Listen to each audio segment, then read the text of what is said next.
They didn't choose the best candidate, they chose the safest one. And that's why you didn't get the job. Most people walk out of interviews thinking the same thing. I could have answered that better. Maybe I wasn't strong enough.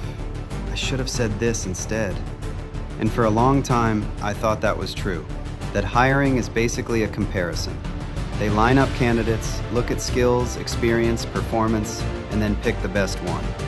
But that's not really what's happening, because hiring is not a comparison problem. It's a risk problem. And once you see that, a lot of things start to make sense. Think about the person making the decision. They're not just choosing a candidate, they're taking responsibility for that choice. If the hire goes wrong, it reflects on them. It costs time, it costs money, and sometimes it costs credibility.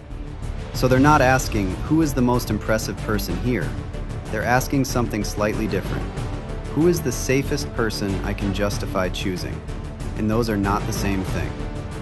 This is where strong candidates quietly lose, not because they lack ability, but because they create uncertainty.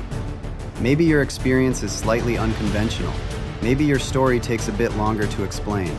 Maybe your strengths are real, but not immediately obvious. To you, that feels like depth. To them, it feels like risk. Now compare that with someone else. Their profile is familiar. Their career path is predictable. Their story is easy to explain in 2 sentences. They may not be better than you, but they are easier to defend. And in most hiring rooms, ease of decision beats depth of capability. This is also why some decisions don't make sense on paper.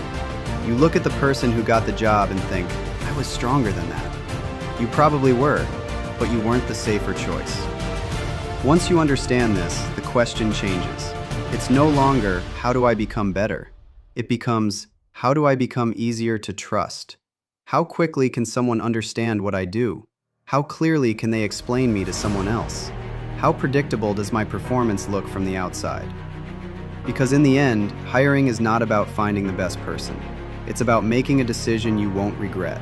And the candidates who get picked most often are the ones who reduce that risk the fastest. If you want a clearer way to approach this, I've put together a simple career diagnosis guide. You'll find the link in the description.